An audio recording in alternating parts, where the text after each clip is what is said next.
All right. Hello. Good evening, everybody. Thank you so much for coming, those of you that are here in person and those of you that are watching in the virtual world out there, either live or watching this recorded. My name is Aaron Tarnitzer, and I get to be the superintendent here in McFarland. My privilege to have served this school district this is my 17th year. And so, great place to be, excited. We have a lot of information to share with you tonight. Tonight will be just providing some background information, some basic information. We want to make sure that as you approach November 5th, or some of you may have already started voting, that you have all the information that you need to make an informed choice that's right for you. And so we are going to provide that information, but there'll be plenty of time for questions and answers. For those of you that are watching virtually, there is a form on our website where you can ask questions, and we will be monitoring that and answering those questions. We'd like you to save the questions for the end, if you could, just so we may be answering your question further down the presentation. So instead of jumping kind of back and forth, we'd like to just provide the information to you and then have time for plenty of questions and other comments towards the end. So with that, we're going to get started. We have our board members here that will be doing the bulk of the presenting for you tonight. And our first presenter for you is our very own board president, Mr. Craig Howry.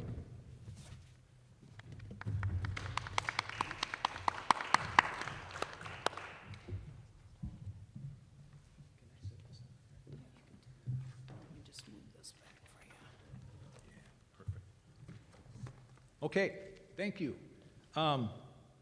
First of all, good evening, and thank you so much for taking time out of what I'm sure is a busy schedule to come and learn more of the details and circumstances around the upcoming operational referendum that our school district is asking you, the residents of McFarland, to approve. The question will be on all ballots used in the upcoming presidential election to be held on November 5th of this year.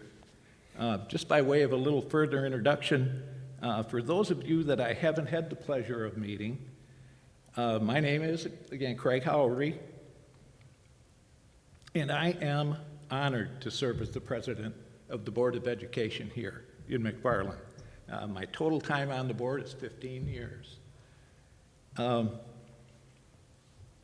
also the first, meaning the oldest Howry of 9 to become proud McFarland graduates. I graduated in 1971. Like I said, there have been 9 total graduates, and we currently have a 6th grader, a 7th grader, a 7th grader, 8th grader, and 9th grader. So 3 more coming.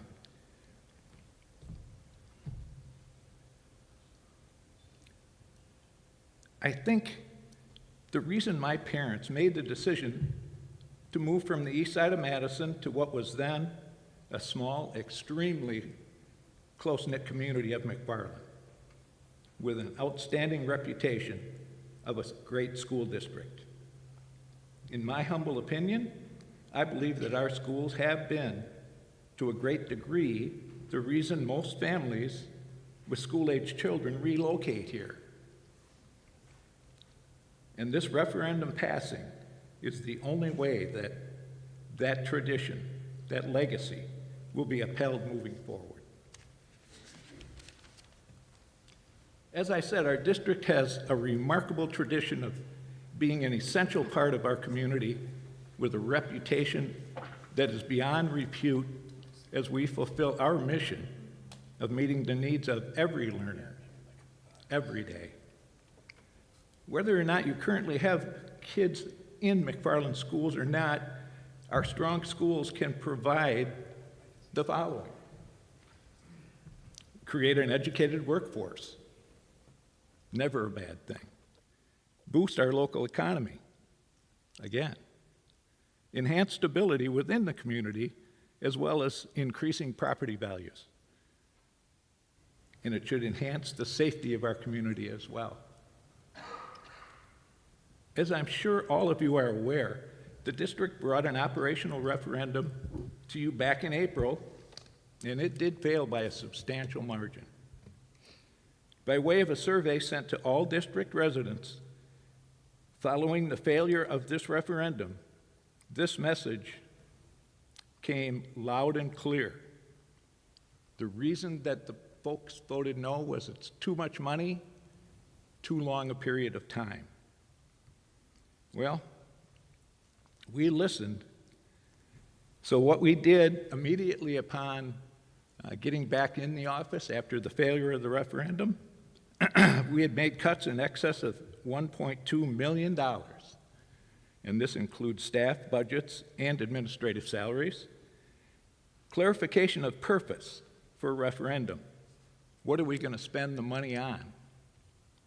Staff salaries and benefits. That's 80% of the school district's budget.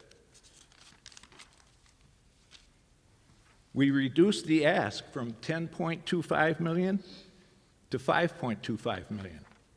And we reduced the length from 5 years to 3 years. In closing, I'd like to make one thing very clear. If you voted no in April, this administration and this school board does not think for 1 second that there's a lack of support for our school district and our remarkable young learners. It came down to dollars and the length of time. We are hardened in our determination to find what became known as the sweet spot in terms of dollars requested as well as the desired length of the referendum. Now we wait to find out if we have done enough to win over the hearts and minds as well as the confidence of the good citizens of this remarkable district and community. Again, I can't thank you enough for taking the time and initiative to become an informed voter for our schools, for the kids who hold our future in their hands and minds. The consequence of a second failed referendum are indeed dire. Please vote your conscience on Tuesday, November 5th of this year. The future of this school district is now in your hands. Thank you very much.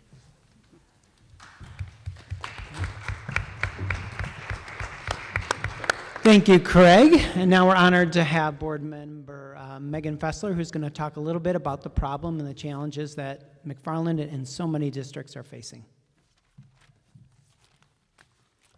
Hi, oh, I'm shorter than everyone else. Okay. Hi, I'm Megan Fessler. I've been a school board member for about 2.5 years now.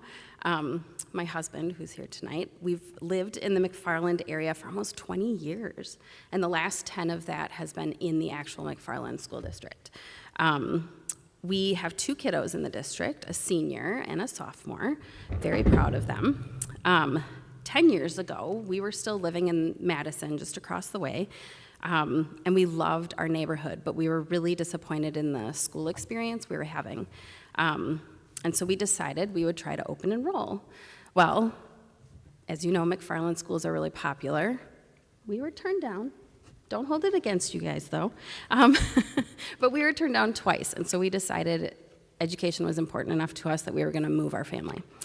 So we moved, and we moved for these schools. And the top-notch schools haven't changed in 10 years. We're really happy with the community that we live in now, and we love our community. Besides being a member of the board, a mom, and a wife, I'm also a certified public accountant, or CPA. Do I have any fellow bean counters out there? I know, I mean, Jeff's up here on stage, but... So as your personal board bean counter, this sets me up perfectly to talk to you about one of the main challenges we're facing in our district today. As you can see, the need for a referendum is truly because of 2 main issues: inadequate state funding and a teacher shortage. If you've received your mailer already, hopefully this isn't new to you. But let's dig in to the first reason, inadequate state funding, a little bit more by watching this video.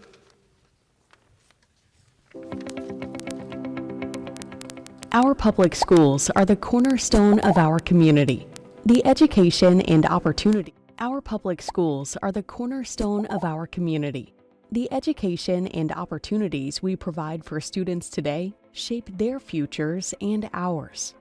Schools, like any organization, need money to operate. But in Wisconsin, funding the needs of our schools has been a growing challenge. State policy limits how much school districts can spend.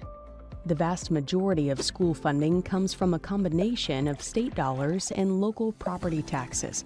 It's called the revenue limit, and it acts as a cap per student that school districts can spend each year.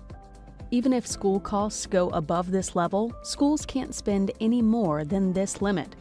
From 1994 to 2009, these revenue caps were adjusted for inflation, which meant they helped schools keep up with ongoing needs. But since 2010, the resources districts need to survive have fallen farther and farther behind the basic costs to operate our schools. By the end of 2025, the revenue limit will have fallen more than $3,300 per student behind inflation. With a district of 1,000 students, that's a decrease of more than $3 million. What's more, each district has a different revenue cap, and these caps are not tied to the needs of the students or the costs to the schools that serve them. Our job as a school district is to make sure all of our students have access to the exceptional educational opportunities we provide, no matter what their needs when they walk through our doors. But state funding falls short of what it costs to meet the specific needs of many of our students. When that happens, we have to use money from our general fund to cover the difference, which means taking dollars from other important needs. The largest portion of our budget goes towards staffing. Our people are the heart of our schools. Without enough educators who instruct, support, and inspire learning, schools can't provide the lessons, programs, and opportunities our students deserve. Other important budget items include curriculum, technology, transportation, operations, and maintenance. School districts work hard to balance their budgets, yet resources for schools have been shrinking year after year since 2010. With costs growing so much faster than funding, districts are always looking for ways to trim costs and work smarter, like deferring needed school maintenance, cutting programs, reducing staff, and many other strategies. But schools can only cut so much before they start to harm educational opportunities for their students. To maintain class sizes, keep up with rising costs, take care of school buildings, and protect high-quality instruction, many districts have turned to their community to help fill the state-imposed funding gap. Since the arrival of revenue limits, over 80% of school districts have done so by asking local voters to raise their caps through an operating referendum. Most have used the option multiple times. Our children don't have time to wait for state policymakers to fix the school funding system. By putting the needs of our students first, we are investing in their potential and the future of our whole community. Strong schools make strong communities where families want to move and stay. Learn more about school finance in Wisconsin by visiting our websites. Something complicated and really simplifies it. There was a lot of information in there, even though it simplified it. So let's review a little bit about what the key points were.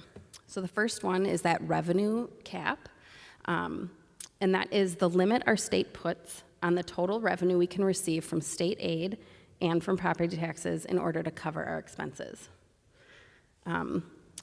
And our largest expense for most school districts is staff. And for us specifically, that's about 80% of our budget. You heard Craig say that earlier, and it is the vast majority of what we spend our money on.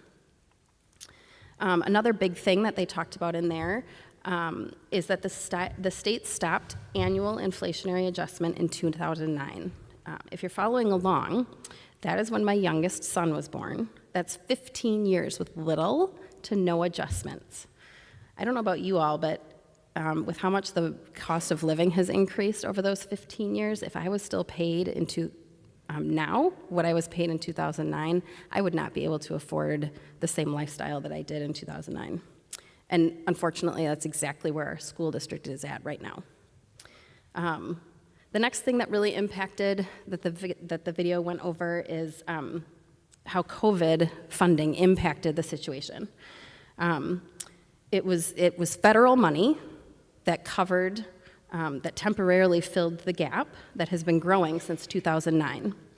And because it was federal money, this is an important piece of it, it actually lowered our state school taxes.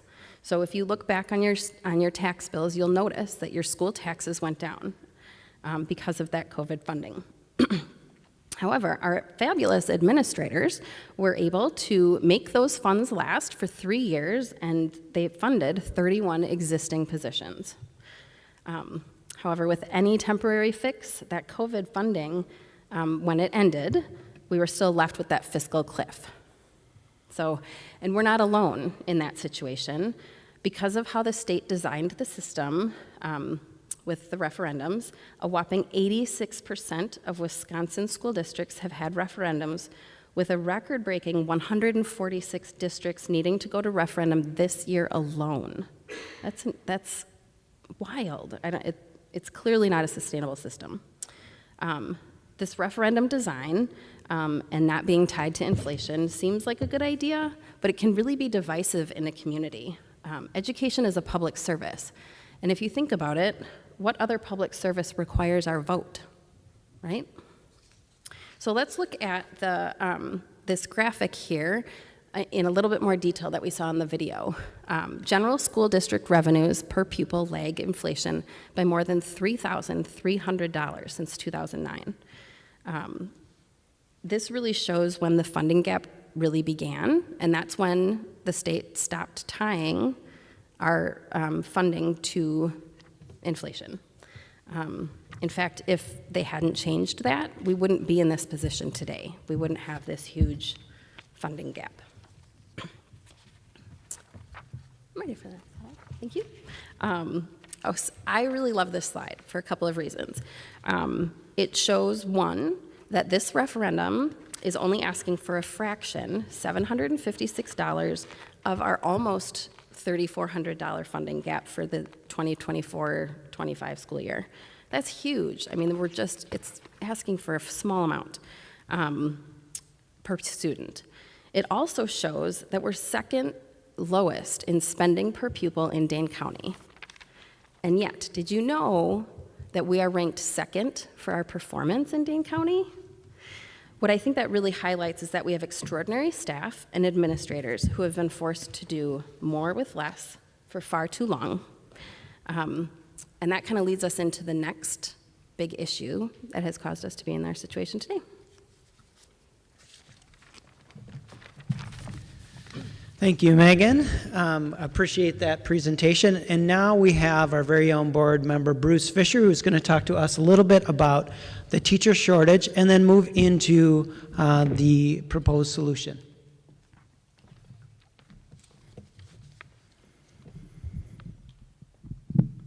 Hi, I'm Bruce Fisher.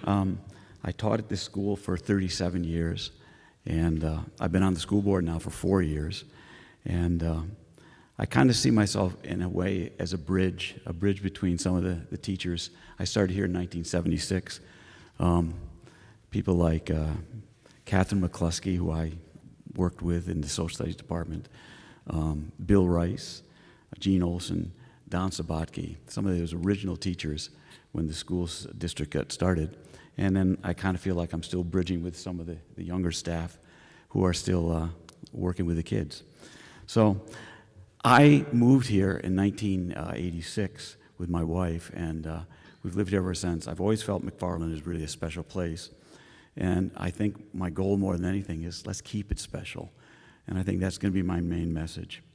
In 1961, Lloyd Schneider started this school district and was able to convince his community members that they had to raise taxes in order to have their own schools. And the immediate question comes up, like, why would you do that?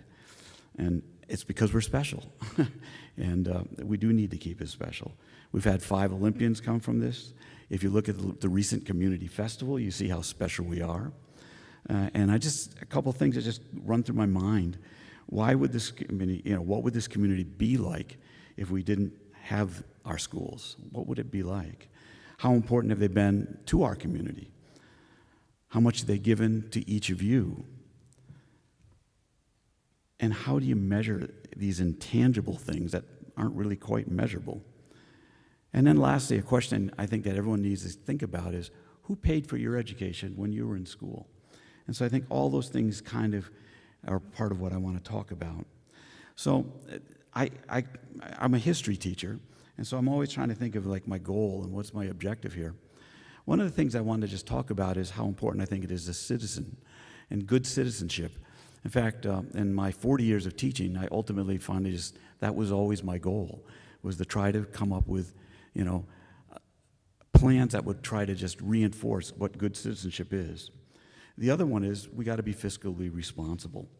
So being a good citizen means that you are a good citizen. You're a good neighbor.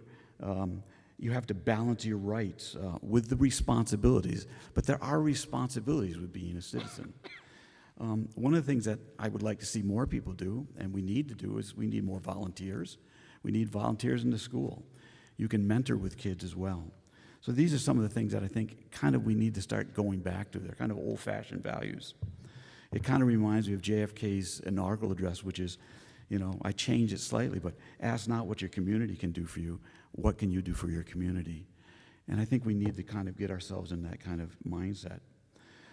This community engagement group that we had is a great example of good citizenship. Those people were amazing. There's some really talented people there, and they definitely had an influence on me, and they certainly, as Craig said, influenced us, and we heard you. We heard all of you. The fiscal responsibility to me is this: we've got to balance the needs of our schools with the means of our community. And I always remember a quote from an art teacher, middle school art teacher, Gary Schneider. We've always been above average. We have above average schools, he said, for below average cost. And that's something that we've always been able to do. So anyway, I'll go through the reasons why I voted for going to a referendum on this thing. So this first slide here is the teacher shortage. And I think the point I want to make here is it's dynamic. It's something that is, there's a lot of factors going on involved why this is happening. And it's changing. It is clearly it clearly is a supply and demand. But it's more than that. As I was as I was leaving the field of education, getting older, we went through some of the real kind of interesting times during 2010, and some of us who are older teachers realized at some point we're going to have a problem with a shortage of teachers. And so there are teachers who, a lot of them did leave the profession. Pay got basically stagnated. And we are now in a position where we're literally competing with our neighbors who have passed referendums, and their wages have gone up. And we're going to have to do what we can to try to keep the teachers that we already have. There is a cost to losing teachers. As a person who taught for 40 years, I will tell you it takes you about 3 to 5 years, in my opinion, to really start to hone your craft. And that's what I always thought of teaching as. If you fit into a school district or into a department where you're working with colleagues, it's still going to take a year or two before you really kind of fit in there and kind of just gel. And I think that's something that people need to remember. So we want to keep them. And I think one of the ways that we really want to keep our teachers, and one of the reasons I know that teachers have come to McFarland and have stayed, is because we are above average. We've always done that. I think it attracts people. And it was interesting. We had a dinner with a group of teachers. We meet once a month at the Green Lantern. And I was talking with Becky Stokes, and we were talking about how important it has been that we've been able to attract people and keep them here. And she was very grateful for that. And I talked with fellow board member Tom Mooney, who's unable to be here. He was an administrator in the school district, and he always felt like in some ways we haven't been highest on the pay raise, but we're able to attract good teachers. And again, it's because we've been above average. I'm really proud of the fact that last year we were number 2 in Dane County. Now, can we keep that up? It's going to be hard. I think one of the things that we have to talk about with the teacher shortage, we have to maintain teacher morale. And it's such a delicate kind of balance.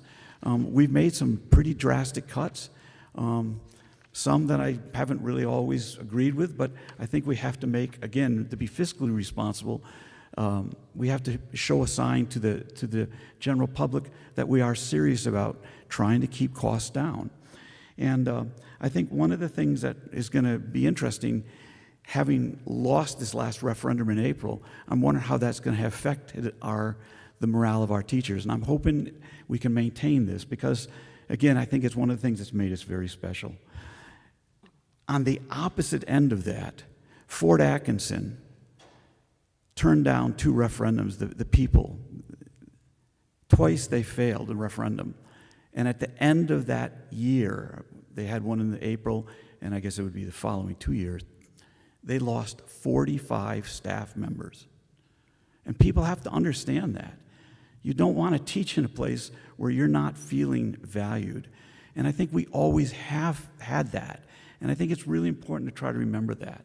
I think that's just key to having kids get top-notch education.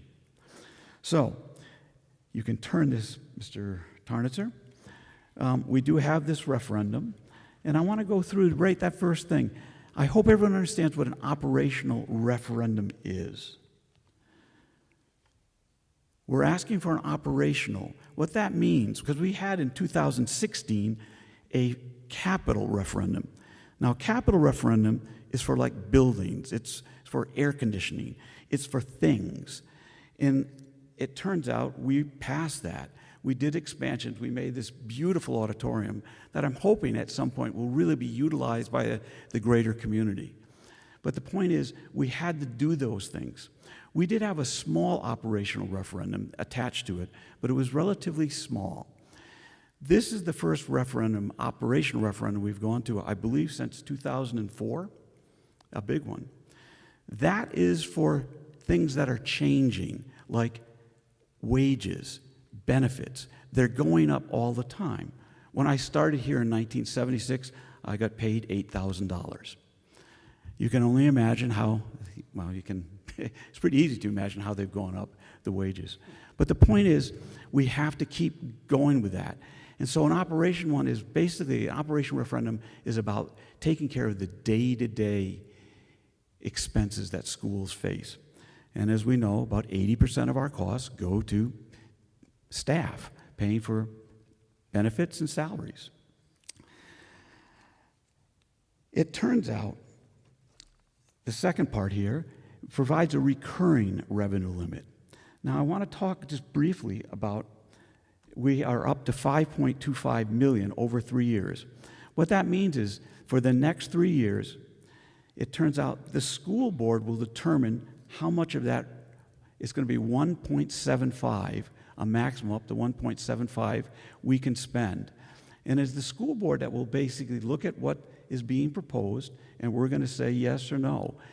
We have a couple of times not levied all that entire amount. I know in 2004 they didn't, and I would tend to think if we can keep their cost under control, it would be something that the school board would probably do as well. It does maintain the $1.2 million in cuts that were made in the spring. As I said, some of those to me are pretty tough, but I think, again, we're trying to show or send a message to the community that we really are serious about keeping costs down. We're also going to use $1.3 million in our fund balance. The fund balance, again, is like a savings account that the school has. And it turns out we have $13.6 million. We have a very good fiscal situation. It turns out, though, we need to keep that to about $10.6 million in order to use it in its most effective way. It turns out the fund balance is used by Mr. Mahoney as a way of basically, well, let me explain this. Our fiscal calendar begins in July, and we don't receive any money until January from basically property tax. So by having this extra money there, we're able to use that without any interest, and we're literally doing short-term borrowing to pay for our staff. When you get below 10.6, by law, it turns out then we're going to have to be paying interest on that. And this is the problem that's run into, like with Monona Grove. They're spending down their fund balance, and it turns out they've basically used it all up. And I think in some ways it was done partly because they were just afraid to go to referendum again. And I don't think they were also very strict about the cost, keeping costs down. So it turns out the fund balance is going to be very important. If you add those two numbers together, the 1.2 and the 1.3, you'll see that that is the 2.5 deficit that we're facing. And so we're going to keep the cuts. We're keeping that 1.3, the fund balance, and then we're going to use all those funds to help pay for our teachers and their salaries and benefits.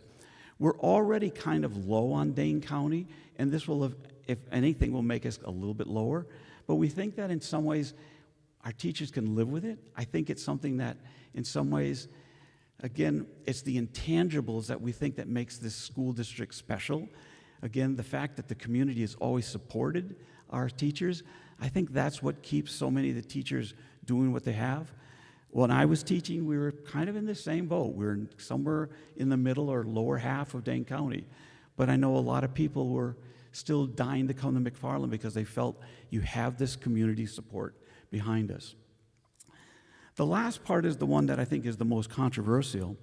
The increase is permanent.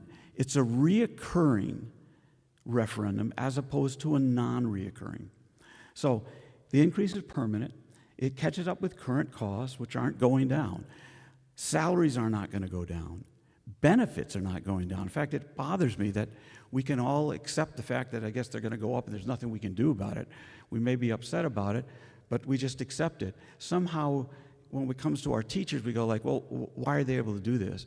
But remember, teachers have homes. They have families. They have to keep up as well, and they live in a competitive market. If we're not willing to pay them at least close to where the average is, you don't want them to do what they've done in Fort Atkinson, which is up and leave. And so this is kind of where we're at. So I guess you can turn to the next one. Thank you. What this does is it kind of compares, there's a chart that's comparing in orange there. It shows the failed referendum. And we did get less than half in the green. It shows what our current one is. It's 10.6 versus 5.2. Some people have wondered why it isn't going to save us. We have a chart that we were passing out to the community, and it shows that we're actually saving only about, we're spending about 55% as much as we did the other one. But that's because we're paying it off in 3 years. It's like you guys in your home mortgage. You get a 15-year mortgage, you're going to pay more per month than you would if you had a 30-year. Again, we're trying to be fiscally responsible. I think most importantly, fiscally responsible means we're willing to do what's best in the long term as opposed to kind of a short-term fix. And the non-recurring seemed like something that a lot of people thought maybe that's what we should do. The advantage of the non-recurring is the fact that at the end of it, your taxes would drop down. It would drop down to that bottom level there where it says 0. But I want to explain what the fiscal cliff is that we've been talking about or you hear about.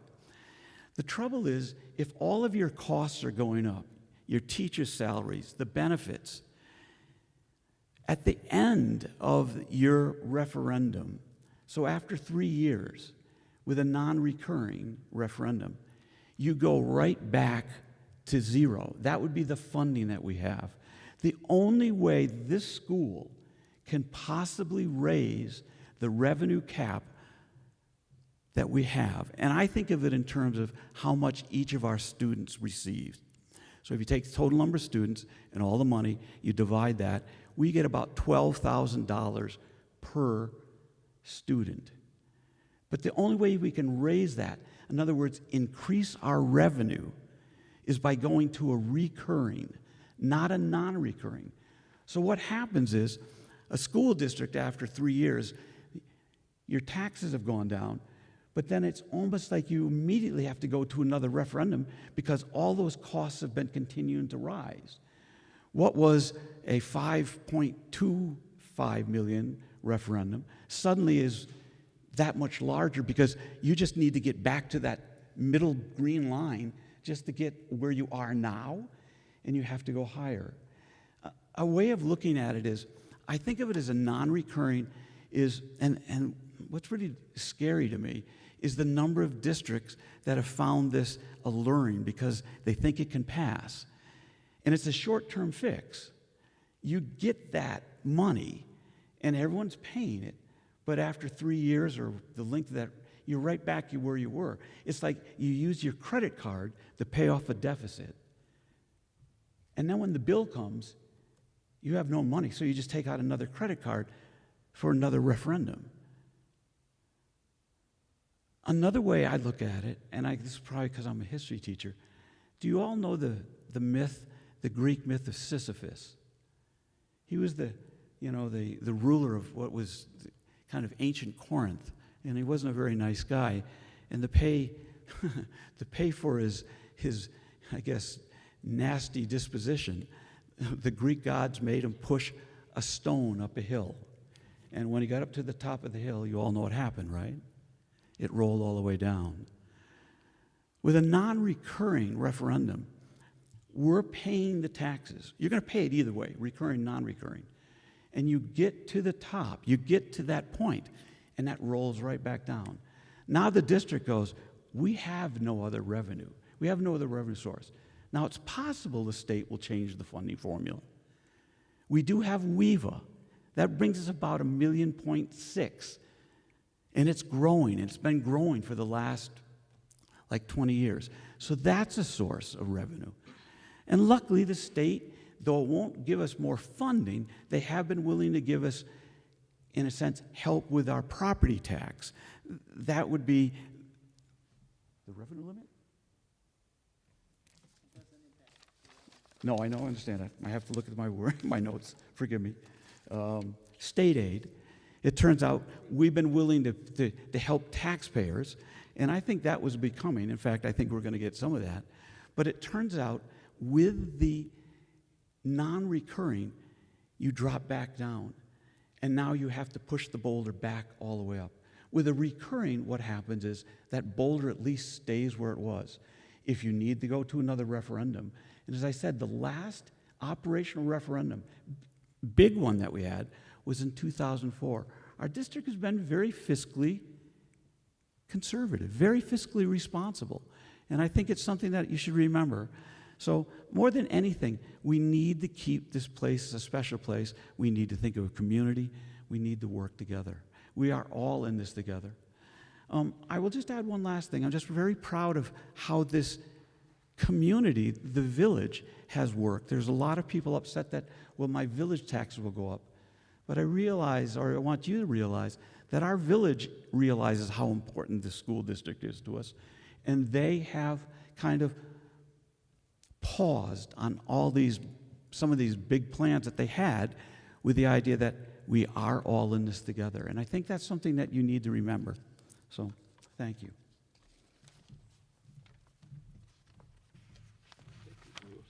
Thank you, Bruce. Appreciate your words. This is, for those of you that are wondering, what is going to be on that ballot on November 15th or November 5th. This is what the question is worded. And one thing I want to point out is that we looked at several examples of different referendum questions through the various Wisconsin school districts. And what we felt that we liked about this model is it was as clear as possible. It's different in structure than the one that we had in April because it continues to show you what that total amount is. Our previous one just said an additional, an additional, an additional. And this one keeps showing that how that adds up. And basically kind of phasing in up to that 5.25 and being clear on the purpose of that money. Now we're going to turn it to our newest board member, Megan Chapman, who's going to talk to you about the property tax impact for this proposed solution.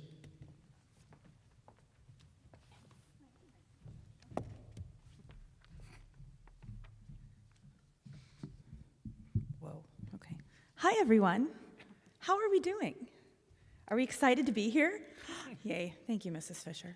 Hi, everyone. My name is Megan Chapman. I am the newest member of the board. I've been on for about 6 months, and it's been a super exciting time. A little bit about myself. I've lived in McFarland for about 8 years. I do have 2, I guess they're no longer kiddos. I have a 19-year-old son, Cooper, who is a sophomore at UW-Stevens Point, and then I have a 16-year-old junior named Colin. They're both very tall. They work out a lot. And my husband Mike and I are really excited to be maintaining our lifestyle in McFarland. We are very involved in the athletic world of the McFarland School District, so happy homecoming. If y'all feel like coming out to the football game on Friday, we'd love to see you there and cheer on our Spartans as they beat East Troy. Unlike my lovely cohorts, I should say, I don't have a background within the school district or as a CPA. I'm actually a sales director for a distillery. So living in Wisconsin, I do have tremendous job security, which is fantastic. And with my business background, I'm going to take you through the nuts and bolts of what the referendum means for homeowners in McFarland, but more importantly, what it means for support for our schools, our kids, and our community overall. So as we look at the overall property tax increase over the next 3 years, we're estimating a 7% increase in value each year, and I'm going to break it down year by year so you can see the increases from year 1 through year 3. So the estimated increase is a little over $400 more each year for 3 years until it reaches $1,247. Now, these figures are based on a home of a value of $400,000, and if you do go to our website, there is actually a calculator on there that you can put in your estimated market value of your home. If it falls above or below that $400,000 valuation, it'll tell you exactly where it is, and we'll show you what that calculator looks like. So looking at the comparison of what we're asking for this referendum versus April, like we have talked about, we did hear the community's concerns about the referendum total, and so we have decreased that referendum by about 55% versus April. So we have seen quite a bit of feedback, both via social media as well as conversations we've had with members of the community, and we really want to be super specific in regards to how much the referendum is going to cost our homeowners. So in 2024, 2025, we're going to have a total increase of $404. So then for the next year, we're going to have a total increase of $404 plus $428, which equals $832. The reason there's a difference between those 2 years is because of that 7% increase that we're expecting. So we are not adding $832 to the $404. We're adding $428 to $404 for a total of $832. So then looking at the increase for 2026 and 2027, we're going to be taking that $832 number from the previous year and adding $415 to get you to $1,247. So probably the biggest takeaway from this is that after the 2026-2027 school year, there will be no increases on top of that $1,247. So that's where that recurring word comes into play. That $1,247 will continue. There will be no more additions on top of that with this referendum. So then as you look at the chart below it, you can see the difference between this November referendum and the failed April referendum for the first year. It's a difference of more than $300. 2025 to 2026, it's $832 versus just over $1,100. The year after that, $1,247 versus $1,532. And the years after that, you saw that increase of $1,971 and $2,281 versus that same $1,247. All right, so let's take a property tax example, and this is a current McFarland home. This person is a resident, and they will remain unnamed, but this is an actual home. So their current school taxes for their home valued at $404,000 is $2,453.40. So as we look at this year, that will go up by $408, so $2,861.40. Then the next year, we're going to take that $408 from last year, add on this next year, which will be $3,294.40, and then looking at that third year, and this is where it will remain at $3,713.40. Now, one thing to point out just for math gurus out there, I did talk about that $1,247. However, as that home valuation does go up, you do see that number go up a little bit. So for 2027 and subsequent years after that, this homeowner's property taxes for the school portion will be $3,713.40.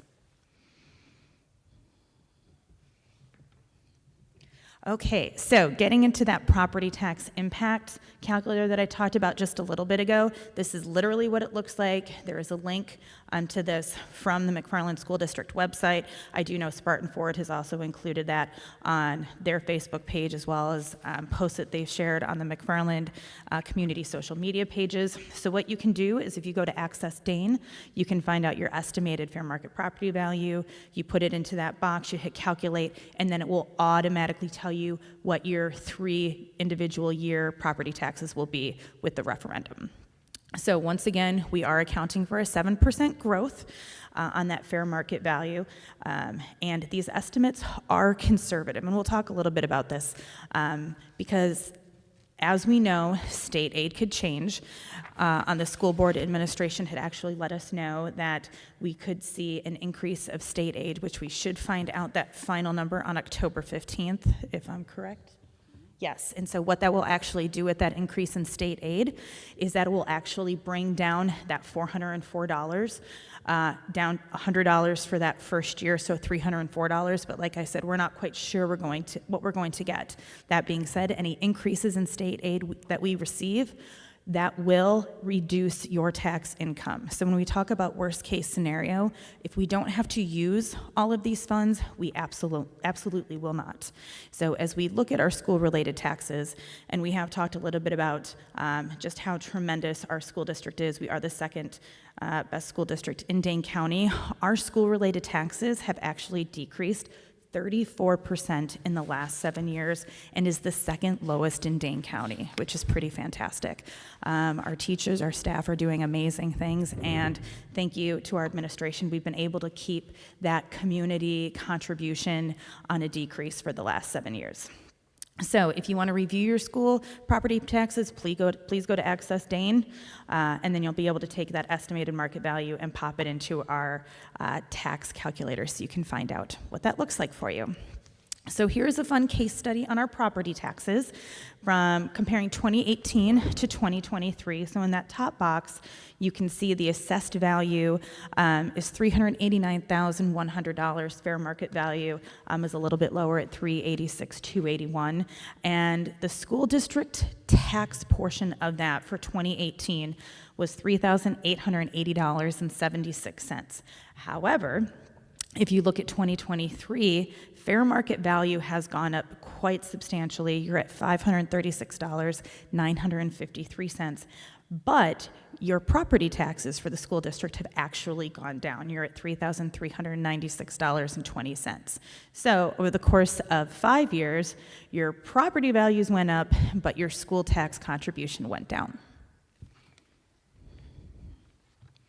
So then here is that same case study broken down year over year so you can see exactly how your taxes have gone down. So in 2018-2019, we were just shy of $3,900. Then it went down to $3,761 for the next year, went down about little less than $20 to just shy of $3,750. Then in 2021-22, it bumped up to $3,952.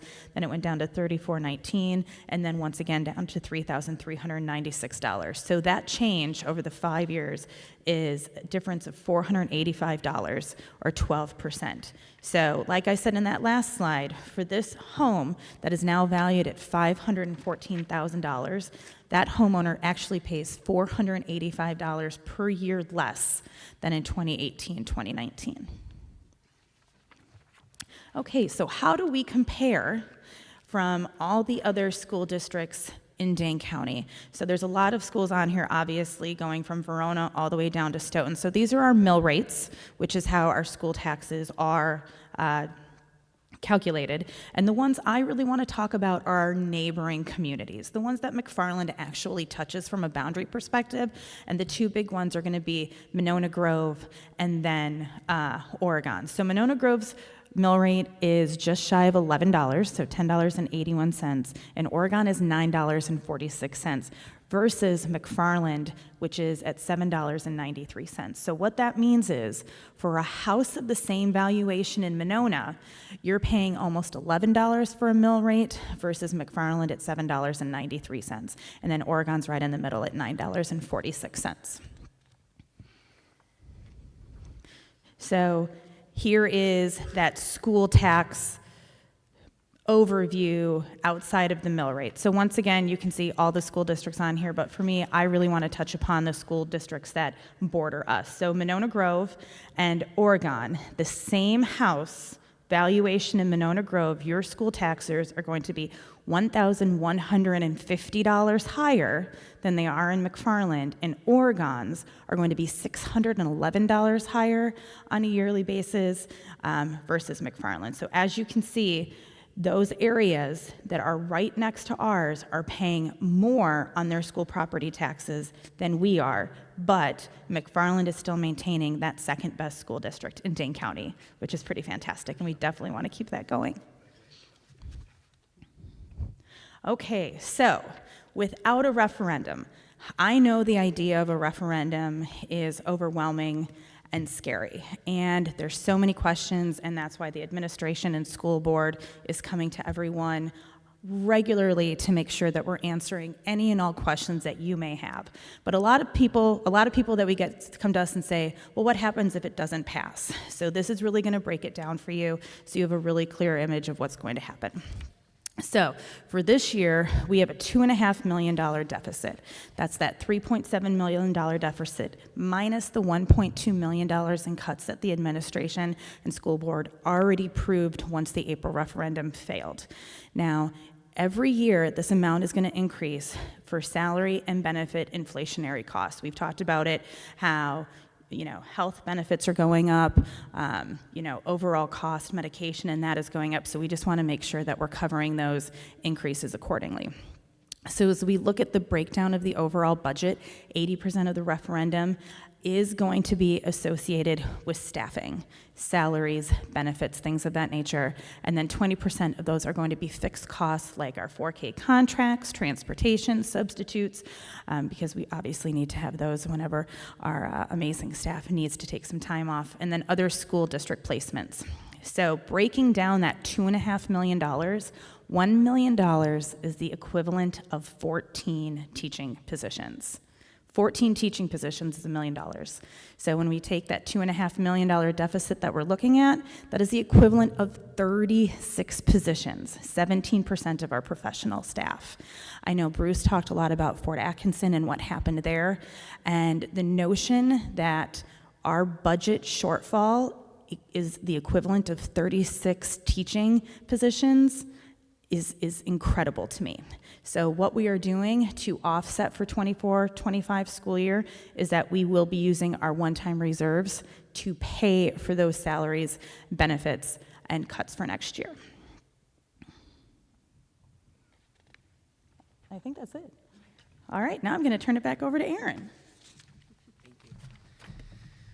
And lastly, before we get into questions and answers, we wanted to provide an opportunity to have some staff members share their perspective on what the referendum means to them. And we share that with you just because it's a question we often get, is people say in the community is we love our teachers, we care about our teachers, we want to know what they're thinking and what they're feeling and what that looks like on a teacher in a classroom type basis. So we have two outstanding staff members, Brian Ward and Kelly Thompson, who are going to share a little bit with you, and then we'll have questions and answers.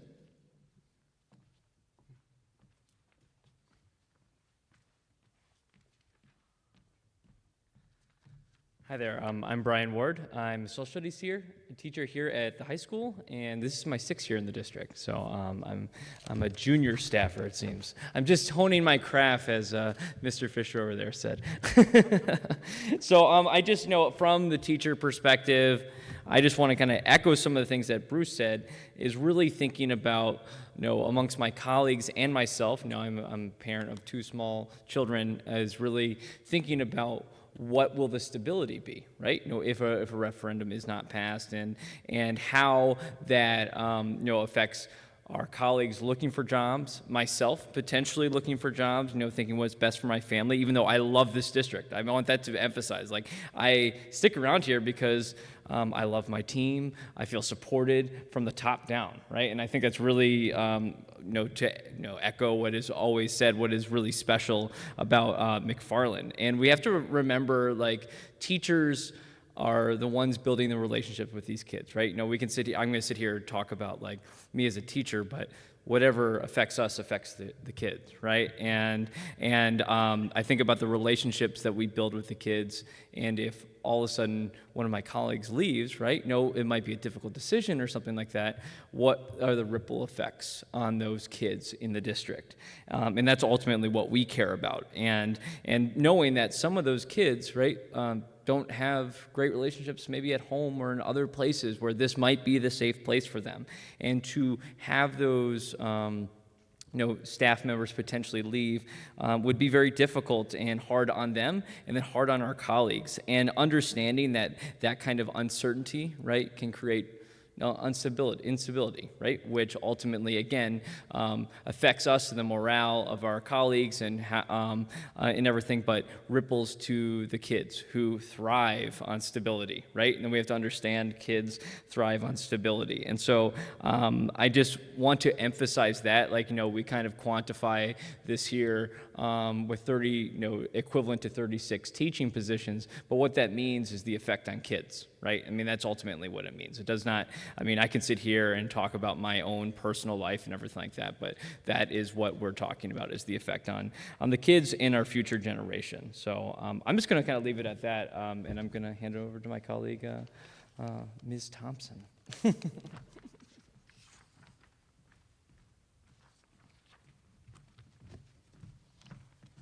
Hi, my name's Kelly Thompson. I am in my 26th year of teaching in McFarland. Doesn't seem like that long, but I have indeed been here for quite some time. I spent many years at IMMS as an 8th grade teacher, and I've been at the high school for some years now. It all kind of, you lose track after a while, honestly.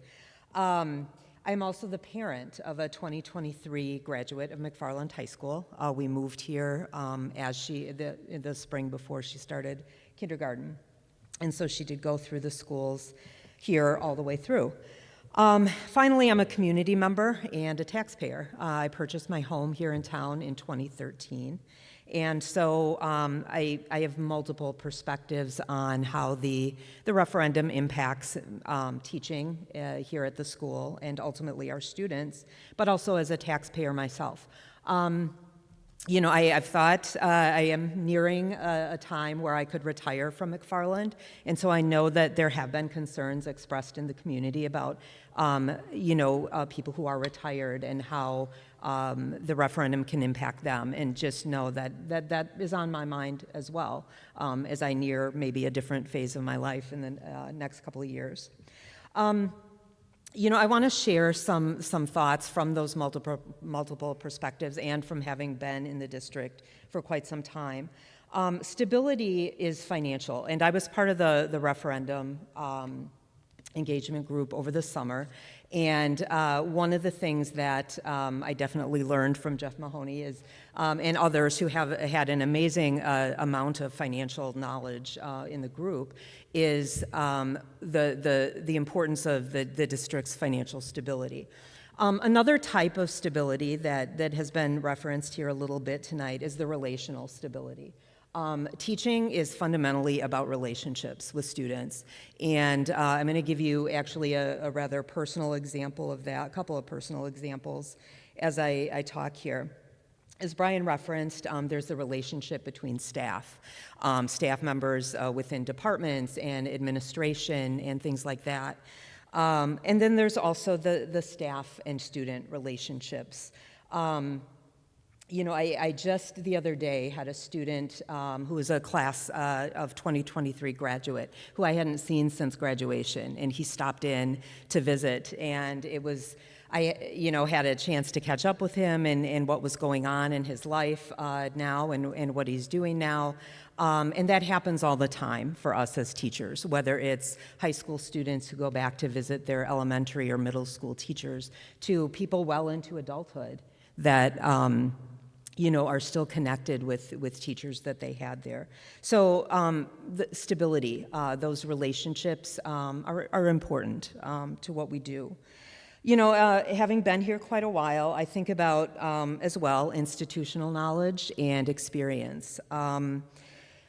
We have some amazing new teachers in this district that bring new ideas, new energy, that are phenomenal teachers. And that's amazing to watch when you've been in the field for a long time.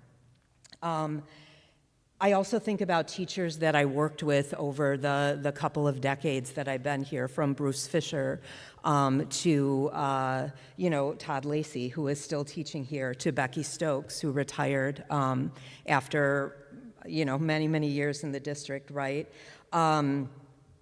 The institutional knowledge and experience that comes over time with teaching is a very valuable thing as well. And the more I believe that we can retain teachers to build those relationships and gain that knowledge and institutional awareness is very important to our kids. Along with that, the connections, the relational foundation. I think about a couple of things come to mind for me. If you've attended a graduation ceremony, you know that the faculty sit in the couple of rows behind the graduates. And that's a really powerful thing. I know that there are elementary teachers that come and sit as part of that, and maybe haven't seen some of these students in years. That is a really special event. Another tradition that we've started in the last couple of years is before graduation practice, teachers from all over the district, staff from all over the district, have an opportunity to write a note to a graduating student, and that note is put on their chair as they practice for graduation. So it might be their third grade teacher, or their sixth grade teacher, or somebody more recent, or a coach, all those kinds of things. And so now I'm going to share a personal experience from my own family. So my daughter graduated in 2023, and she had many amazing teachers over the years. Something that had a profound impact on her in high school was she played a number of sports, but she became a runner, and she ran cross country and track her last couple of years.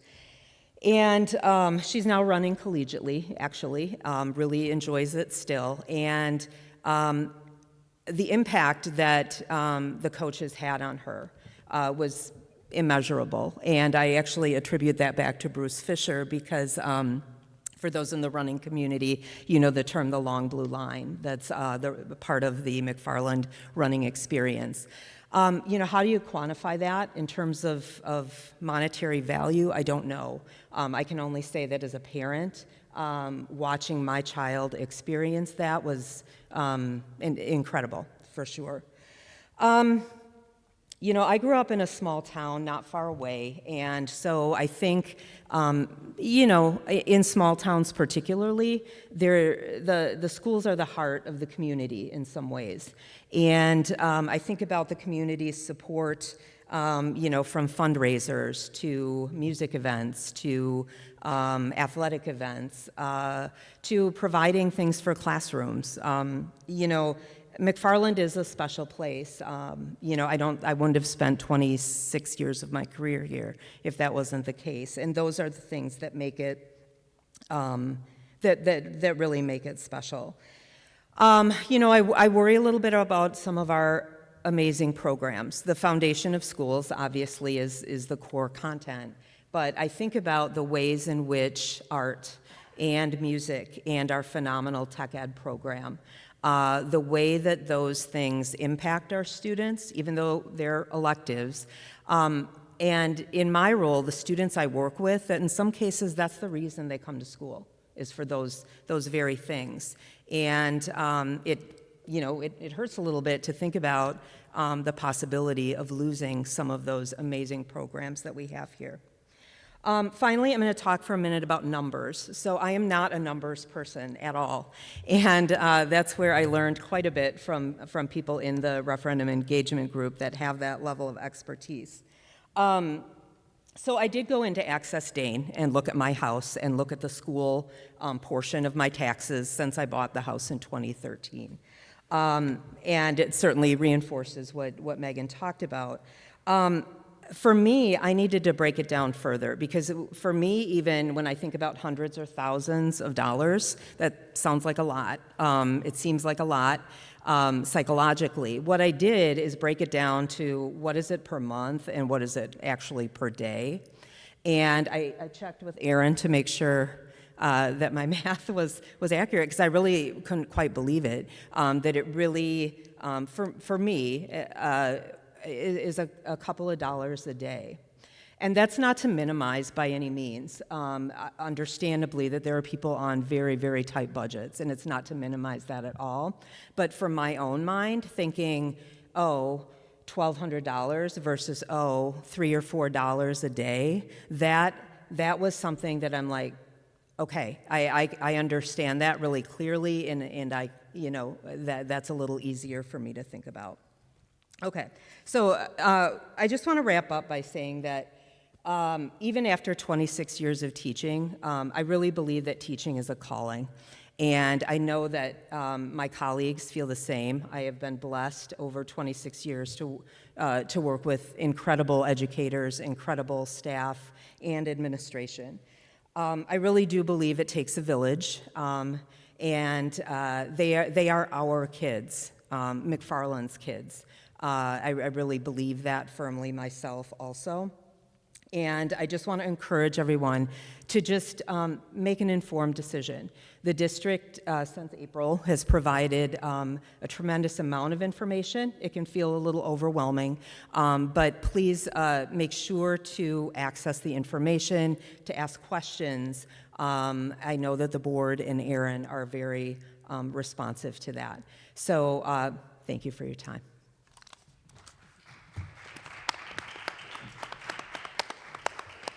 Thank you, Kelly. Thank you, Brian. I appreciate your perspective. We're now at that time. You've been such a great audience, so patiently waiting, especially those of you that are here, those of you that are home. I'm sure you're very comfortable. We want to get into some questions and answers. And the way that we're going to actually structure this is, try to limit if you have a comment maybe or a question, try to limit it to about a minute. We want to have equity of voice so that everyone has a chance to ask a question before asking another. Okay, so we want to make sure, do we get all the questions in here before someone asks another? And we're going to alternate between online and in person.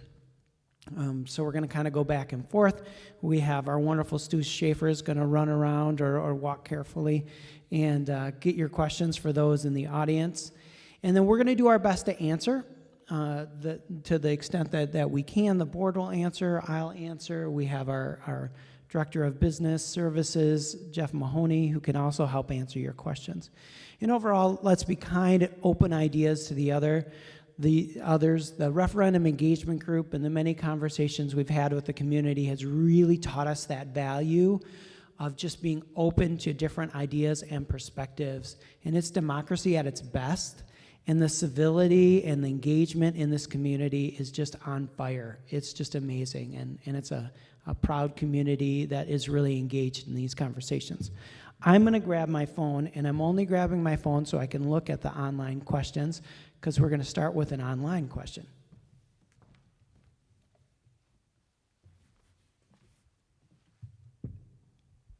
All right, here's an interesting question, because it gives me a chance to not answer a question.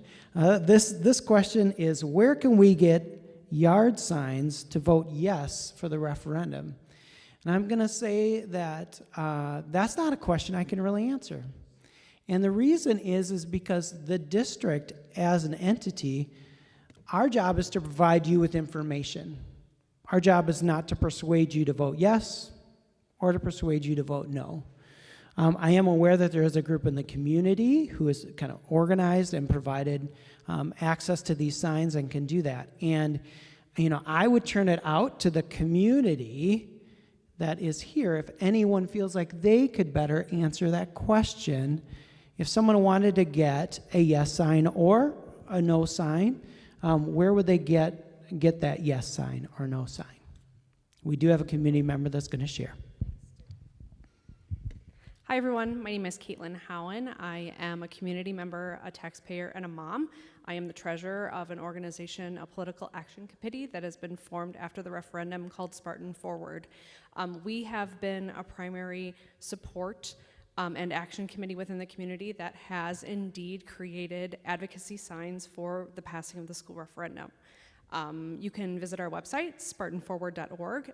We have a request a yard sign tab, and I would encourage you to fill out the form, and we would deliver it to your home probably within 48 hours. So if you have any additional questions about our advocacy and what we are working towards, feel free to reach out. Thank you. All right. So a reminder that those are watching online, there is a form on there that you can ask questions. And now we're going to turn over to an in-house question. Does anyone amongst us have a question? A question over there. Mr. Schaefer, we'll get the mic to you. Thanks. Hi, Spencer Straub, actually MHS class of 97. Bruce, your presentation took me back to your history class. It's like 30 years just went. Anyways, my question is, we talked about teachers that losing teachers and everything like that.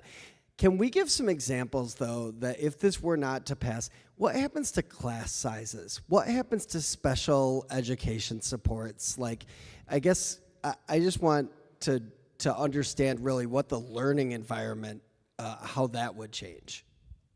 Thank you. Does a board member have an answer, or do you want me to give it a shot? They're looking to me for the answer. Thank you for the question. I think it's important to talk about what would those implications be. And the interesting part about, when you think about a school district and when you need to make budget choices, you first have to start with what are the things that you have to provide. These aren't choices. You are required to provide math, science, social studies, reading to all of your kids. What you're not required to provide are a certain size of classes. There's no state law that says you have to keep class sizes under that current level. We currently have class size guidelines. They start at 20 in kindergarten, go up 1 each grade level. So by 5th grade, you're at 25. And then we try to stay under 30 as we get up into the middle and the high school ranges. So a clear answer to your question is class sizes would increase. How much? It would be dependent upon where those grade levels are that have a certain enrollment where we could make those cuts. And we just recently did. That was one of the main ways that we came up with that $1.2 million was through attrition. We had staff members, grade level teachers, special education teachers that left, which is a good segue to special education. There's no minimum number of students or maximum number of students that one case manager for special education can serve. So districts really can set that standard, how they see fit. And so what you will see, and we have seen with these cuts, is an increase in those numbers. The other thing, which you alluded to, is just cuts in programming. So when you talk about that, programming, I'm always cautious about that word because I feel like it feels very nebulous. What does programming mean? When you're talking about programming, you're talking about the music program, the art program. Those are things that you are required to provide in limited segments, primarily at the younger grades. But when kids become older, it's an elective. It's a choice that kids can make, and you're not required to provide those. So the truth is we don't have a list of specific cuts we would make because that's a board decision that they would need to make at that time. However, what we do have is a list of things we can't negotiate, we have to provide by law, and those things where decisions could be made. Those are choices that the district makes based on community input, student interest, and preparing our kids to be career and college ready that we make. So would class sizes increase? Definitely. Would special ed caseloads increase? Definitely. The extent to which, not sure. Would programs be reduced? Definitely. But exactly which cuts, we can't say. That would be very speculative. And frankly, we would be accused of just, dangling a scare tactic in front of your face in terms of, oh, well, I don't really care about the art program, or I really care about the art program, and you're just trying to get me to vote yes. So definitely impact across those things. Go ahead. Is my mic on? Oh, I guess it is. Yeah. Okay. Because of open enrollment, I want people to realize, because it's a good question and it's a great thought. You say, well, we can cut this, we don't need this, but realize that parents have the ability to move their child, let's say from McFarland to Oregon. If it turns out we've cut a program and we're not going to be offering an AP class or fourth year of Spanish, then you're going to have kids leaving this district. Each kid that leaves this district is costing us a little over $12,000. So then all of a sudden our revenue begins to drop down. And I want you to realize that's the danger of the cuts. And it's just the way the system is kind of set up. So we have to be careful. We can't, people talk about dropping sports. Well, okay, you'll save a couple $100,000 perhaps, but how many students will say, well, if you're not going to offer this sport here, then I'm going to Stoughton. And so please be aware of that. And we're doing the best we can. I'm on the risk of it. My son teaches Spanish. His Spanish 1 classes, it's hard for me being on the school board. I can't talk to my son about a lot of things about school, but I just asked him the other day, I said, how's it going, Scott? He goes, well, it's tough. My Spanish 1 classes, I have 3 of them. I have 27, 28, and 29 in each class. That's now. I couldn't say much other than, well, you'll get through it. That's about all I can say. But that's not the best learning situation, having class like that. I know I could probably talk to Brian about that the same way and say, he's probably not going to turn around and tell a kid he doesn't want them in that class.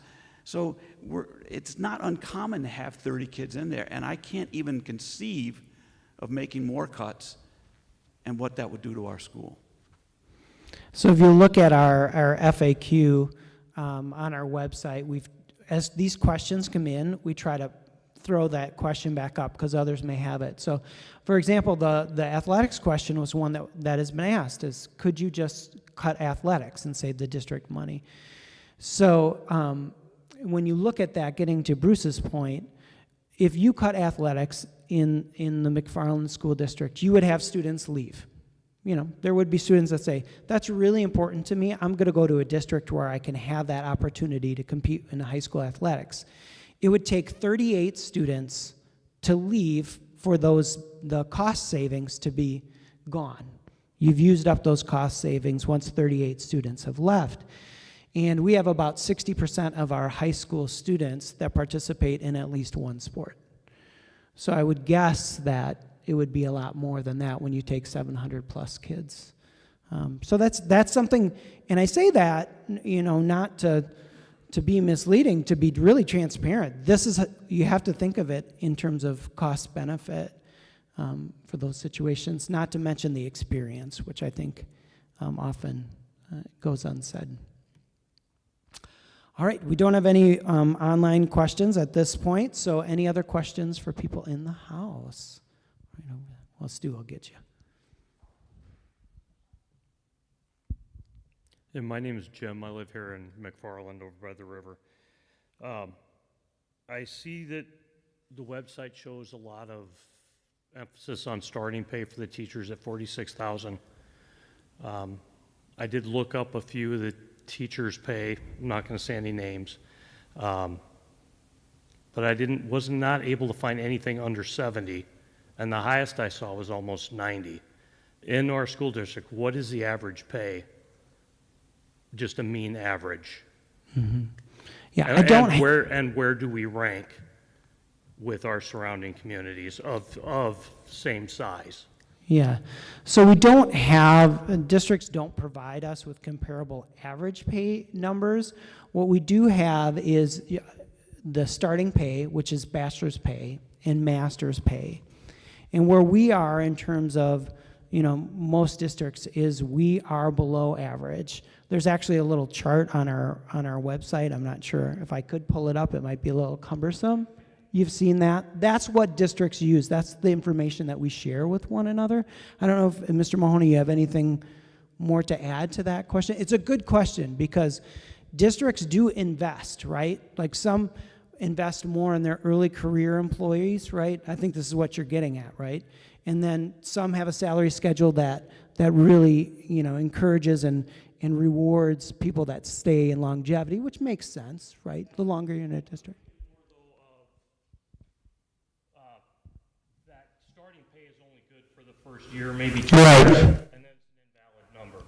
Mm-hmm. So that actual average, and where is that mean? Mm-hmm. We stack against other communities is really the talking point, not the starting pay. Mm-hmm. Yep, that's an easy comparable. So just for those at home that may not have been able to hear, he was just saying, like, yes, there's that starting pay number, but that often changes quickly at different paces, really. I mean, it's in different districts. So where does that look like down the line?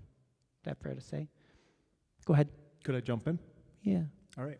So the last time we analyzed that with good data that we could compare with other school districts in Dane County was about 2 years ago. Our average is closer to about 65,000. And when we looked at where we are average, it really just kind of ladders the same way. We're usually below the average across every point. You will have some teachers that are the outliers. We do have, I think, one teacher that is over 90,000, but that teacher's been here 35 years. So you do have some of those outliers. Another important fact is we get a little bit closer to the higher that average because we do have a lot of staff that have stayed here longer. Additionally, 2 years ago, if I remember right, we had 4 teachers from the Madison School District that came with over 15 years of experience to our district and dropped down in pay by about $7,000 to $10,000 to come and work at McFarland. Kind of chokes me up because we're actually having people come to us to take less pay, and they're in the middle of their careers. And, that's great for our staff, our students. When we have vacancies, we do have applicants that are willing to come here, take pay cuts. But yeah, our average is we're always about 3,000 to 4,000 less when you get into that middle range outside of your outliers. And we are in the process of looking at our salary schedule, collaborating, with school staff to look at our salary schedule and make adjustments based on, what the market is dictating and the need to get and attract that smaller group of new to the profession teachers. And so that is something we're going to have to evaluate and decide where do we want to invest, our salary in the salary schedule. So it's a good question and a fair point for us to look at, particularly as a reminder that this referendum is designed to fill our current gap, not a future gap. We anticipate there will be a future gap. And the way we're looking at this referendum is by going with a recurring referendum, it gives us 3 years to make adjustments so that we don't have to come back again in 3 years. And that's the commitment that we're making is by having that base, that stability, we need to make changes in the next 3 years to decrease that gap for the future. So that's one significant, probably the most significant area, along with health insurance benefits. Let me just see if I have a question from online. Nope, still no questions. So in the house. Oh, Sue's right there for you. Hi, I just want to thank you for hosting this. It has cleared up a lot of confusion for me, so I really, really do appreciate it. I'm just future thinking, like maybe 10 years down the road, if we do pass this referendum and there needs to be some capital improvements or building, would there be another referendum in addition to the recurring referendum? Mm-hmm. One of the board members want to answer that, or Mr. Mahoney? I'll try.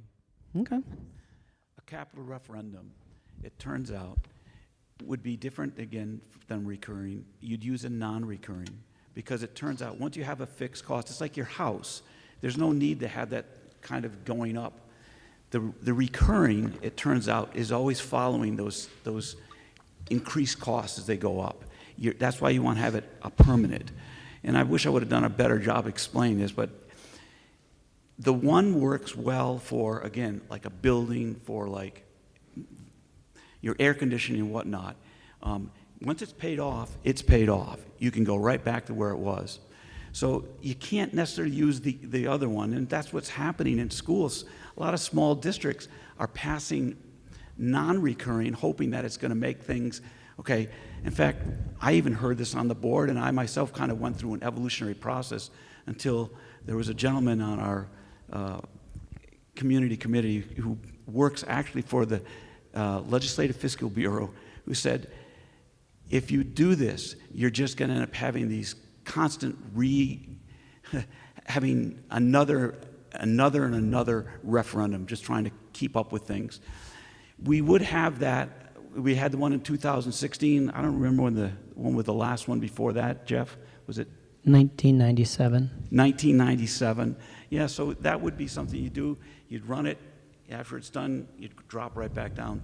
And again, the recurring one, it turns out really the last major one was 2004. And so we've gone 20 years without trying to keep up with that. I think as that gets passed to Jeff, I'm just going to illuminate the difference between the two referendum, and then maybe if you can talk about a future possible capital referendum. So the way you think about it is buildings and bonds is what a capital referendum is. It's to take out bonds in order to do some large-scale projects similar to what we did here in the $65 million referendum that was in 2016.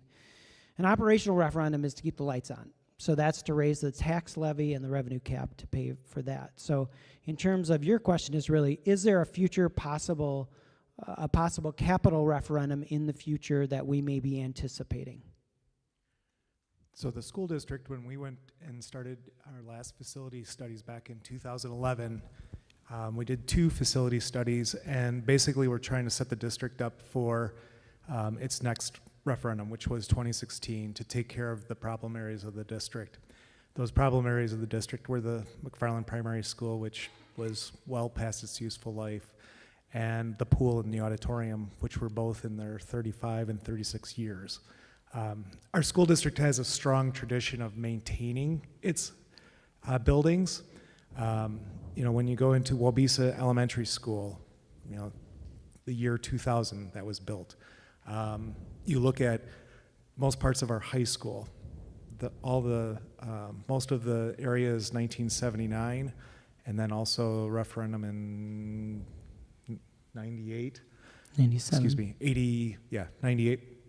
So we've continued to have a strong tradition of maintaining, which a lot of it is due to taking care of your roofs, taking care of your HVAC systems, and upkeep to your buildings constantly. One of the unique things here is our students do an amazing job of actually taking care of these facilities. Our staff that are on our custodial crews, they're not dealing with some of the things that are happening in other districts on a daily basis. Our students care for the buildings, partly because our staff help our students learn about taking care of things. So we're in a really good spot. I don't think I'll be here in 20 years for that. If there is another referendum, a capital, I doubt there would be anything significant. There are areas of parts of our buildings that could use some refreshing, some of our special education areas. But those are probably 10, 15, 20 years down the road. And that's when our debt for our 2016 referendum will be starting to fall off. So you do see school districts go through cycles, and that's fairly typical good planning. But I'm happy to say that we've been doing a really good job of maintaining these facilities. It's the idea of paying off one before starting another with a capital. The thing too that you didn't mention that I think is partly because your team and you deserve a lot of credit is anticipating future building needs and projects and setting aside money to do that, roof projects, things like that. And that's how we use those reserves, right? That fund balance money that Mr. Fisher was talking about, that allows us to do the roof that needed to be redone at Wabisa, that project. We didn't have to go to a capital referendum to ask for that because we anticipated it, we planned for it, and we set money aside. And that's really our plan. The large scale of the 2016 referendum that really touched all buildings and the majority of it used for day-to-day instructional spaces was meant to last so that we don't have to do what you're saying is coming back for another capital referendum in the near future, unless there's some population explosion that no one is predicting. So, thank you. Other questions from in the house or thoughts? Yeah, this is just for Jeff. Jeff, the 35-year teacher, I don't know where the gentleman's getting the salary figures from, but DPI has these on their web page. You can look at every teacher's salary on the web page of DPI for the prior year. I don't see anywhere near the lowest person being paid $70,000 and the highest being paid $90,000. I will tell you what you can see, though, is that you'll see the base salary, and you may want to talk to this. There are some extracurriculars that teachers may get if they take on a team leader position, a coaching position, a scheduling position, something like that, that do add to their salary, which may bump up a person making $65,000 to maybe $70,000, something like that. If you just want to speak to that maybe a little bit. Yeah, again, I think go back to the fact that, we did take a look a couple of years ago, and, we were in about the probably $64,000, $65,000 average. It depends on, again, the age of your staff, the longevity, their educational experience. So, I do believe, we continue to be lower than our neighbors, and that is a tough thing. But we are probably in that 65,000, still kind of average, just because most of our staff that have left recently were some of our youngest staff that just recently came to us, and they moved away for a lot of times family situations, not because they had a problem with the school district or were seeking a different pay level. It's family moves because they start their careers, and 1 to 2 years they're looking at what their family situations are. So thank you. Other questions?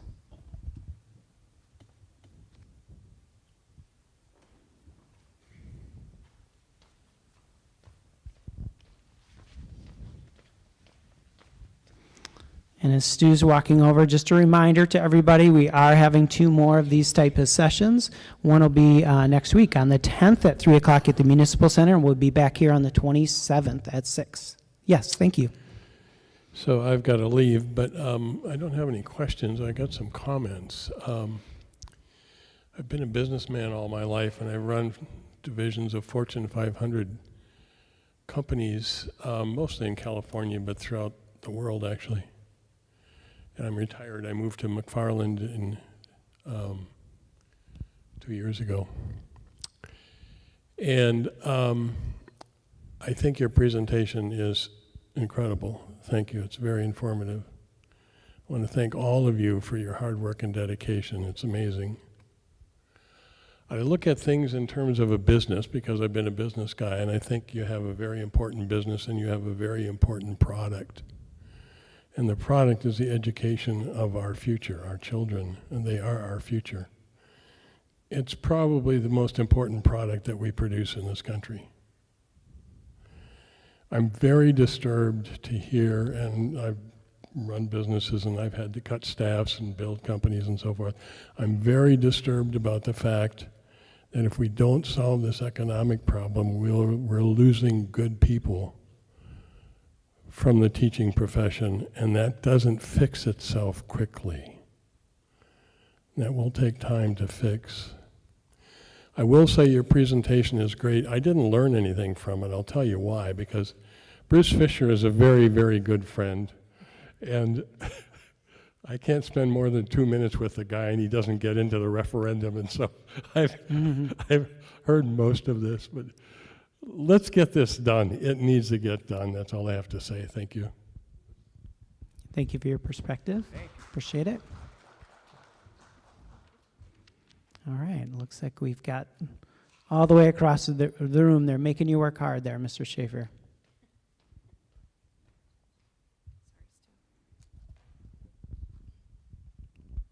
Hi again. Like I said, my name is Caitlin Howen. I have a question actually for you, Aaron, or maybe Jeff, you might be able to answer it. So we've been talking about the referendum and how we're not alone, and as the McFarland School District, and over 140 some schools are really in the same situation that we are currently. And it would likely allude to an unsustainable model for funding schools at the state level, not specific to our district.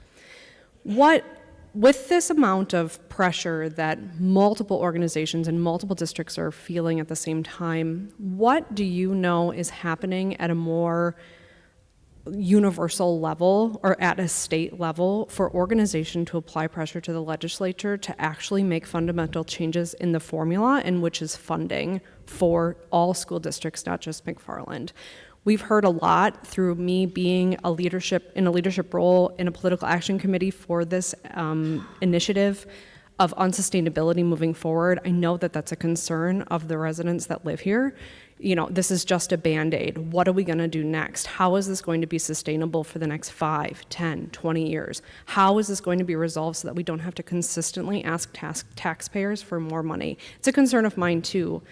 How do we organize at a larger level to make fundamental changes that impact all of education within our state system, not just for this specific district? So I'm really interested in what you know that is formally organized or formal initiatives that are currently in place that we as a community can also potentially engage with to create momentum in the right places that impact not just us, but other districts also.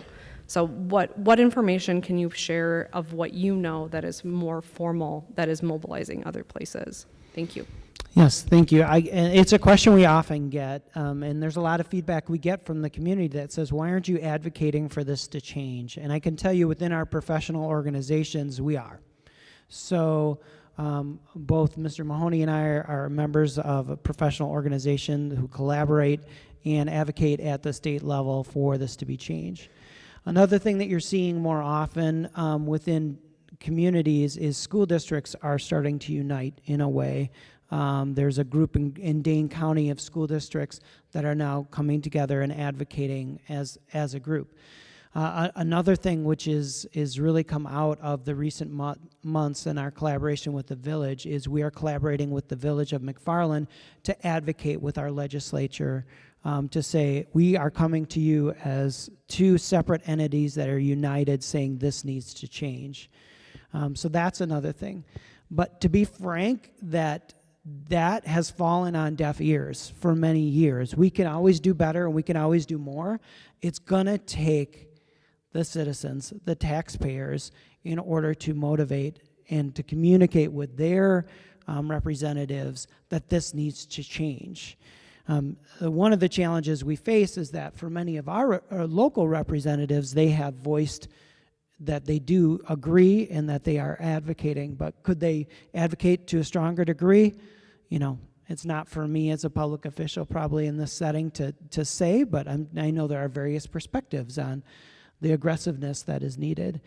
I think there's a sense of urgency that anyone who hears this presentation or looks at the record number of school districts going to referendum, you can see it, you can feel it, and now you're seeing the impact. You're seeing schools consolidating, shutting down, and consolidating in rural areas. The death of the local school is a significant risk, and it's going to take taxpayers really to unite and speak against that. But anyone else on the panel have to add to that? You don't have to. I know, but I'm going to. Okay. when you get lemons, make lemonade. And I want to just say I'm so proud of what Jeff and what Aaron have done with the community.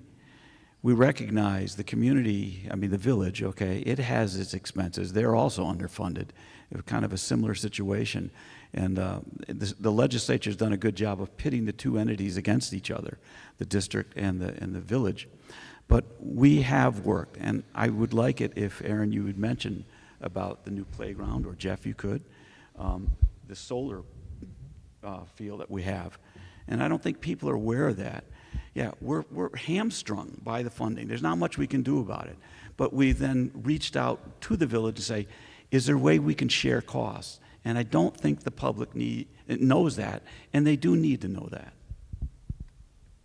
You can talk about those, Jeff, if you'd like. Sure. Again, my voice is going out due to a sinus infection, but happy to people keep talking a little bit.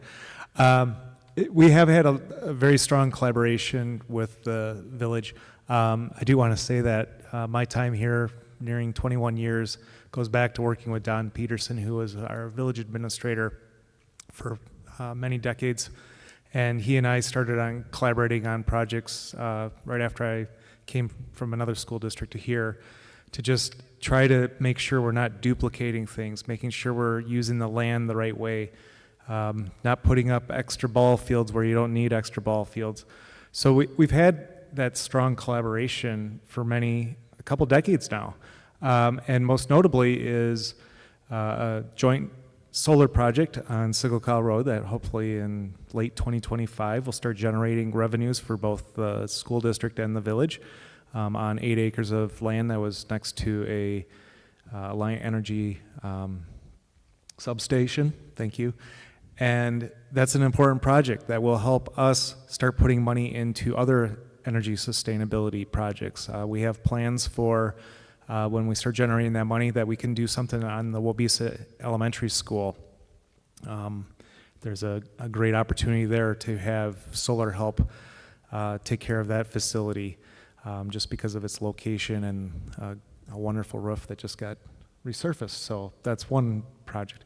The other project that the village in 2019 was exploring where they were going to put in an inclusive park.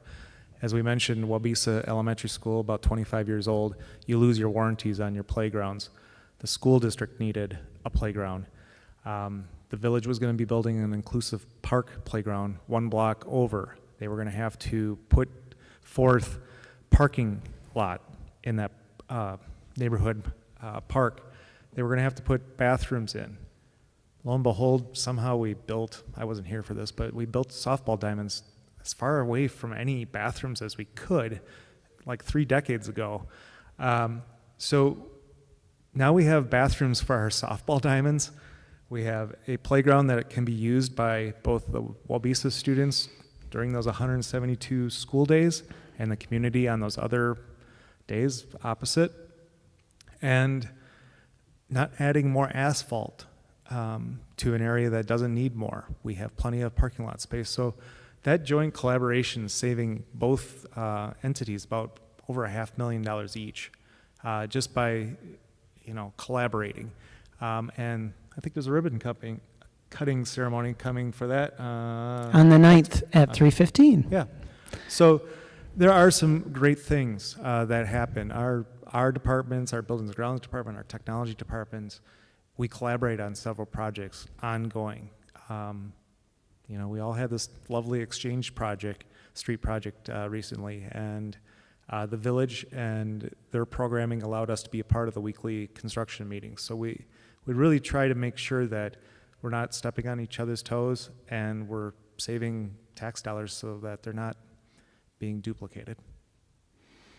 And the larger picture is this, and we don't include this in our presentation because it kind of takes us off on a tangent, but since we're into informal Q&A time, the other thing that's happening at the state level is an increase in funding for voucher schools, for private education. So there has been, last year, the governor signed, as many of you know, a $325 per student increase for K-12 schools. Well, the increase percentage-wise, was much larger for our voucher schools. And so the state has made a decision to really, fund in part two education systems, a public one and a private one. And, that has added to some challenges with funding for public education. And so that is where you start to see some of these legislative issues really take hold and really get controversial, and people get pretty stuck. Other questions? Thoughts?